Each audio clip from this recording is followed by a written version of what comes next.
I ain't that damn drunk. All right, moving on to the Pac-12. The Pac-12, another conference that will look entirely different next year than it does this year. And you have, sir, a little bit of a shocker. Not to me. The Washington Huskies and Southern Cal. Washington Huskies, Southern Cal. Talk to me, chat. And chat, let me know who your Big 12 picks are as well. I don't know who the chat thinks about Big 12. I know we got some college football fans. Not to move along too far. I know the chat's a little bit of a delay from what we see, but I want to know what the chat's Big 12 predictions are already, man. So, all right, but moving on until chat catches up. You have Washington versus Southern Cal. Talk to me. All right, Washington versus Southern Cal. Chat, like, roast us or toast us. Like, this is a good pick, and let me tell you, USC is everybody's pick. I mean, in the conference game. I mean, they got the Heisman quarterback. Right. Lincoln Riley as a coach. Not to opine too much. I mean, that's basically what they got. You know, no defense, and that's Pac-12 is pretty much no defense. But I think people are missing the ball on Washington. They had the same 11-2 record last year. They won their bowl game. USC did not. Good stat. Penix Jr. What'd you say? Had 40. Penix, not penis. Penix Jr.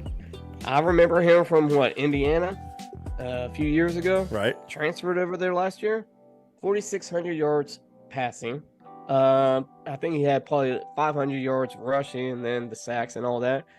But total yards last year, he was finished second next to Austin Reed from Western Kentucky. So total yards, he actually beat Caleb Williams from USC. The difference this year, breaking out the pen in your Washington, face. I want to know. Tell me about it. I know. I'm being a politician right now. Washington has all three of their leading receivers are coming back. That's USC, big. Addison's gone. I think their number 2 receiver's gone. So yeah, give me Washington, USC in the championship. That's a good. And That's I'm a going good to go pick. with Washington. Well, hold on. Sorry. Yeah, you preeing all over the damn thing, man. I got all these graphics I worked on and shit. What the hell are you doing, man? Damn, man. All right. Well, I'm gonna tell you why you're a little bit wrong. Okay, in my opinion, and why I agree with our own King Dingaling, sir. And I have Oregon and Southern Cal in the Pac-12 Football Championship 2023. I agree. I see you in the chat. Jay Mills, Pac-12. He says it's going to be USC and Oregon, and I agree. Lanning's going to have that defense ready. Just give what nobody in the country is used to is Oregon with the defense. Nobody's ever seen it. They've had a decent defense or whatever. Lanning is going to be too smart, I think, what Smart was to Saban. Okay?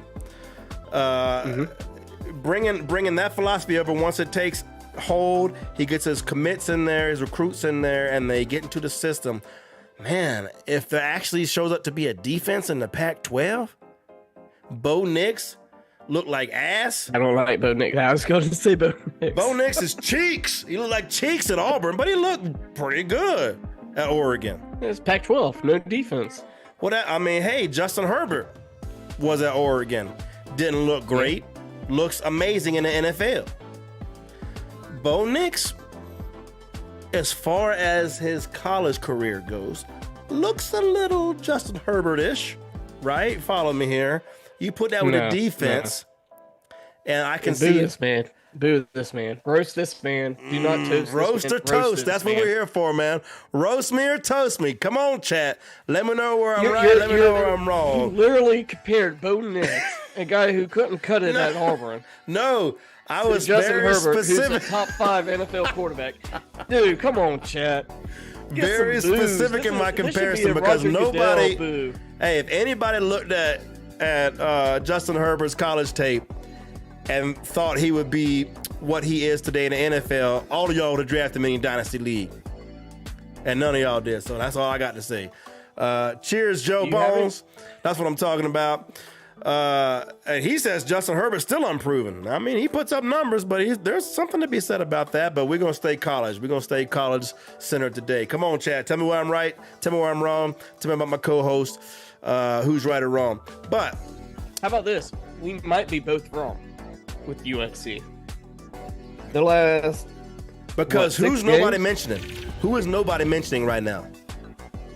Well, let me tell you, USC's last 6 games. Notre Dame, Utah, California, Washington, Oregon, UCLA. That is a tough-ass slate to end the regular season. Beginning of the season, easy coasting.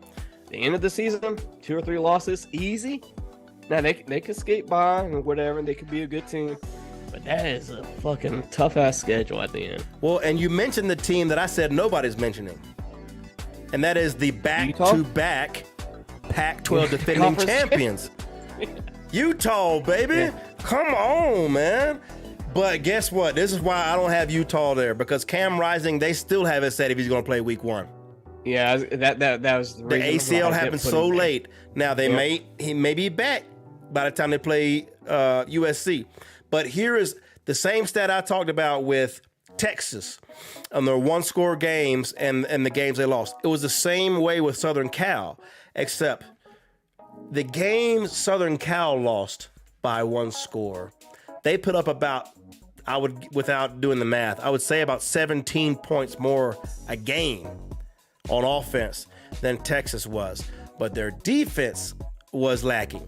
Now, his second year, Southern Cal, Alex Grinch, defensive coordinator. They brought in 3 defensive linemen and a linebacker and had a big transfer class. He's on record this all season saying they're bigger, stronger, faster on defense. If they can have equal production on offense, I don't think anybody doubts Lincoln Riley's offense. If so, you can get out. But the defense has always been ass. I'm glad you said that. The defense has always been cheeks under Lincoln Riley. But they got a much different market now, Southern Cal, than Oklahoma. They brought in the transfers. Transfers went around during Lincoln Riley the way they are now. Money What's his name? Eric Alexander from Georgia? Dude, tell me. And you couldn't just buy a defense like you can now with NIL. Yeah. So I think the defense, if their defense can take a 8 to 12 point step forward per game basis, they'll walk away with the conference. 3 points. They'll walk away with the conference. So without further ado, you already alluded to it. You have, as your Pac-12 champion, sir, the W Washington Huskies. And I gotta admit, I didn't see that coming when I was putting these graphics together. When you found, hell yeah. And I gotta say, for the record, we didn't know anybody's picks. We didn't know our picks when we did this. We did this totally independently and then put the graphics together. So I had no idea he was picking the Washington Huskies, and damn if he didn't. So tell me one more time. You like the returning production on offense. You're a Penix. Mm-hmm. You love the Penix.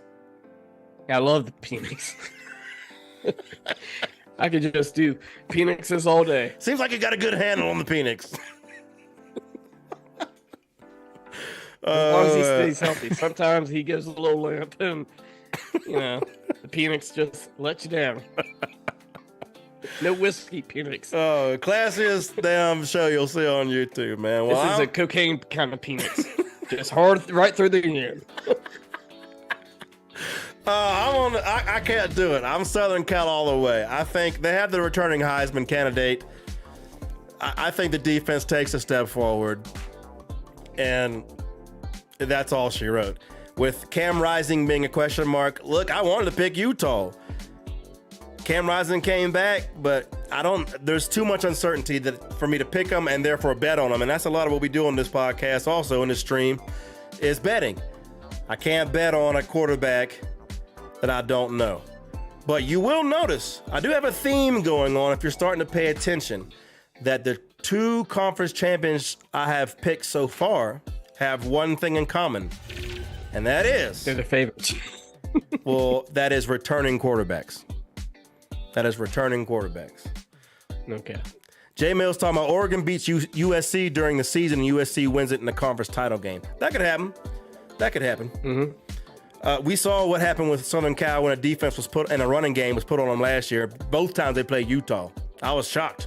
I was playing a show in Salt Lake City watching Utah put the smack down on Southern Cal, and I thought Southern Cal was about to go to the playoffs. Yeah, man. Yep. Joe Bone says West Coast football is irrelevant. It has been for a long time. But I think this year, the West Coast this year is going to be night and day from the last probably 10 years. I agree. Years since USC was actually decent and then Oregon was pretty good. I agree. I think West Coast, it's still going to be offensive base. No, hardly any defense. But I think pound for pound, that's a good conference this year. I do. And it'll look totally different next year. That's for sure. USC and UCLA next year. Totally. Shout out to the chat. Frederick Meredith, what's up? Shout out, man. The Pac-12 projects to be really strong at the top of the conference with Utah, USC, Oregon, and Washington. Cheers, I drink. Hey, I love having he got all four of them in the chat. Cheers, I'm cheersing this guy. It might be the top 4 teams. I have 2 teams when you can have 4 teams. It might be the best conference top 4 teams. There's an argument to be made. Not that I believe that. There's an argument. Nah. You could make the argument. No, you can't. I'm not making it, but you could. No, you couldn't. You can't say the Big 12 has it. You can't say the Big 10 has it. You can't say the ACC has it. So the only other conference you're going to say has the top 4 as good as the Pac-12 is maybe the SEC. So then that's a strong-ass place to be, I would say.